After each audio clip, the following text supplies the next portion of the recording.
தமிழ்நாட்டில் மத்திய அரசின் எந்த திட்டத்தை தடுத்தோம் என்பதை பிரதமர் மோடி தெரிவிக்க தயாரா என்று முதலமைச்சர் மு.க.ஸ்டாலின் கேள்வி எழுப்பியுள்ளார். பொய்யும் வாட்ஸ்அப் கதைகளும் தான் பாஜகவின் உயிர் மூச்சு என்றும் அவர் கடுமையாக விமர்சித்துள்ளார். மோடியின் உத்தரவாதம்னு பக்கமா விளம்பரம், டிவியில விளம்பரம் செஞ்சுக்கிட்டு இருக்காங்க.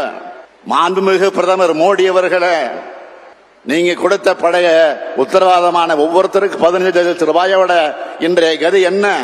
நாடாளுமன்ற தேர்தல் களம் சூடுபிடிக்க தொடங்கியுள்ள நிலையில் பொள்ளாச்சியில் நடந்த அரசு விழாவில் முதலமைச்சர் மு.க.ஸ்டாலின் எழுப்பிய கேள்விதான் இது. கோவை மாவட்டம் பொள்ளாச்சியில் நடைபெற்ற அரசு விழாவில் கோவை, திருப்பூர், ஈரோடு, நீலகிரி ஆகிய 4 மாவட்டங்களில் 1274 கோடி ரூபாய் மதிப்பிலான 35 புதிய திட்டப்பணிகளுக்கு முதலமைச்சர் அடிக்கல் நாட்டினார். இதேபோன்று முடிவுற்ற 273 திட்டப்பணிகளை தொடங்கி வைத்த முதலமைச்சர் 52,325 பேருக்கு நலத்திட்ட உதவிகளை வழங்கினார். பின்னர் பேசிய அவர், மேற்கு மண்டலத்திற்கு அதிமுக ஆட்சியில் எந்த நன்மையும் செய்யவில்லை என்று குறை கூறினார். மேற்கு மண்டலத்தை தங்களோட கோட்டைன்னு சொல்லிக்கிட்டாங்களே, வாக்களிச்ச மக்களுக்கு அதிமுக ஆட்சி ஏதாவது நன்மை செஞ்சுதான்? இத்தனைக்கு மேற்கு மண்டலத்தை சார்ந்த அமைச்சர்கள் அதிமுக ஆட்சியில அதிகாரத்தில் இருந்தாங்க. அவங்க இந்த மேற்கு மண்டலத்துக்கு செஞ்சது என்ன? நாட்டு மக்களுக்கு எதையுமே செய்யாத பிரதமர் மோடியின் உத்தரவாதம் என செய்தித்தாள்களில் பக்கமாக விளம்பரம் வெளியிட்டு வருவதாக கூறிய முதலமைச்சர், தமிழ்நாட்டிற்கு செய்துள்ள சிறப்பு திட்டங்களை பிரதமர் மோடி பட்டியலிட தயாரா என்றும் வினவினார்.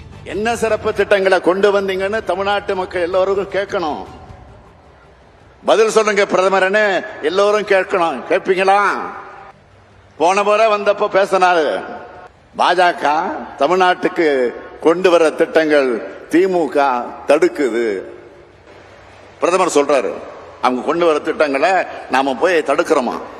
நீங்க ஒரு பழமொழி கேட்டிருப்பீங்க, அண்ட புழுகு ஆகாச புழுகுன்னு சொல்லுவாங்கல்ல, அது மாதிரி இது மோடி புழுகு. அவர் என்ன திட்டத்தை கொண்டு வந்தா நாம தடுக்கிறதுக்கு? ஆட்சியில் இருந்த 10 வருஷமா தமிழ்நாட்டை திரும்பி பார்க்காம தேர்தலுக்கு 10 நாள் வந்து போய் சொன்னா தமிழ்நாட்டு மக்களான நாங்கள் என்ன ஏமாளிகளா? நாங்களெல்லாம் இழிச்சவாயங்களா? பொய்யும் வாட்ஸ்அப் கதைகளும் தான் பாஜகவோட உயிர் மூச்சு. பாஜக அதிமுகவின் கள்ள கூட்டணியை மக்கள் அடையாளம் கண்டுள்ளதாகவும், நாடாளுமன்ற தேர்தல் மட்டுமின்றி இனி எந்த தேர்தல் வந்தாலும் திமுக தான் வெல்லும் என்றும் முதலமைச்சர் தெரிவித்தார்.